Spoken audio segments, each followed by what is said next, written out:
Tours and travels के उद्घाटन समारोह के लिए डॉक्टर गगन जी मलिक सर आ रहे हैं, तो अभी आगे के उद्घाटन से भी मैनेजिंग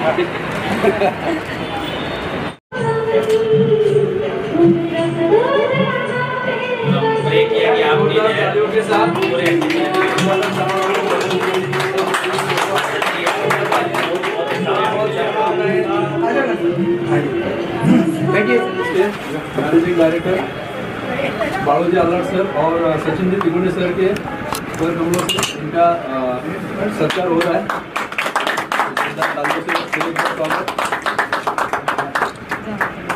और ये पंचशील बाळूजी आल्हाट की तरफ से जोरदार तालियां।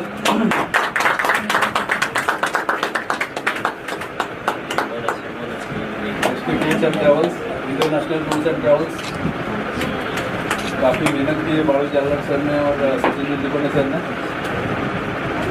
और आप पूरे पैकेजेस है सर, ताजी समोर डॉक्टर इंदिरा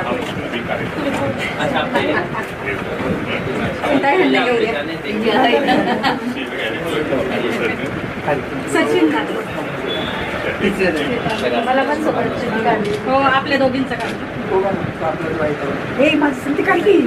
धम्म यात्रा जो आप हर जिले में, हर तालुका में, हर स्टेट में जो कर रहे हैं, तो उसके बारे में कुछ अपने जो आए साथी उनसे आपको गुजारिश है दो सकते हैं।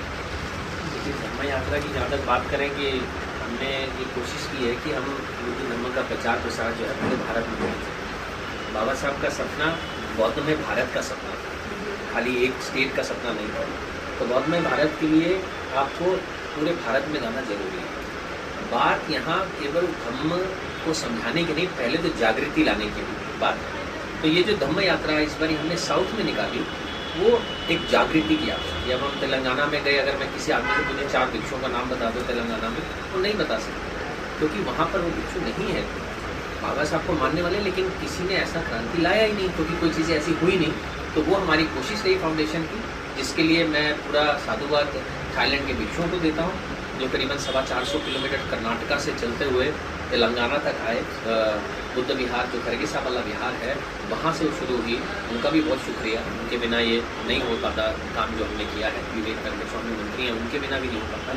फिर हम वहाँ से चल के कर्नाटका से तेलंगाना तक आए, और वहाँ पर भी बहुत सारे लोगों ने साथ दिया, और हम इस मकाम पर पहुँचे कि हम ये यात्रा पूरी कर सकें। ये भिक्षु जो है ये केवल चलते हैं। पहले मुझे मालूम नहीं थी कि एक साइलेंस की यानी कि शांति की ताकत क्या होती है। उन भिक्षुओं ने दिखाया, उन्होंने कुछ नहीं किया, वो सिर्फ चले, लेकिन चलकर चुपचाप चलते हुए उन्होंने इतनी करुणा फैला दी कि हम सोच में पड़ गए कि भाई क्या साइलेंस के अंदर भी वो तूफान हो सकता है। तो ये हमने इस यात्रा में सीखा। क्योंकि जब हमने देखा कि उनके पाँव छल्ली हैं, पाँव के नीचे रोज रात को टाँके लगते हैं, पाँव की एक परत हट चुकी है, लेकिन वो नंगे पाँव मुस्कुराते हुए चलते जा रहे हैं। वो ये बताने के लिए कि भगवान बुद्ध का जो संदेश है करुणा का, प्रेम, काम, मैत्री का, हम आपको देना चाहते हैं। कहीं उन्होंने उनके चेहरे पे माथे पे शिकन आई। मैंने पूछा भी, वो कहते ये बुद्ध की भूमि ने हमें बुद्ध का धम्म दिया है, हमें परिभाषा बताइए कि सत्य की क्या है, हमें मार्ग बताया कि बुद्ध से दूर कैसे हो।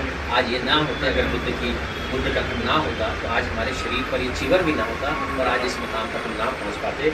इसलिए ऐसे देश में यानी कि बुद्ध भूमि में अगर आके हमें अपने प्राणों की भी बलि चढ़नी पड़े, हमारे प्राण भी चले जाएँ ये बुद्ध धर्म का प्रचार प्रसार करते हुए, तो हम पीछे नहीं हटेंगे। ये मुस्कुराहट आपके साथ की है। उन्होंने कहा ये मुस्कुराहट, ये बुद्ध धर्म वापस भारत में बुद्ध भूमि में लाने की मुस्कुराहट। तो ये जब सारी चीज़ें हमने देखी, तो मुझे ये एहसास हो गया कि एक चुपचाप जो चुप्पी जो है, जो शांति से शांति भी जो है वो एक बहुत बड़ा तूफान ला सकती है। तूफान धम्म क्रांति का, तूफान करुणा का, तूफान शांति का, प्रेम का। तो ये हमने कोशिश की कि हम ये काम अपना कार्य पूरा करें और हज़ारों लोगों ने इसमें हमारा साथ दिया और ये सफलतापूर्वक पूरी हुई। और ये आगे कारवां जो है धम्म चक्र को गतिमान करने का, जो बाबा साहब ने 1956 में चलाया था, ये चलता ही रहेगा जब तक भारत स्वाधीन है।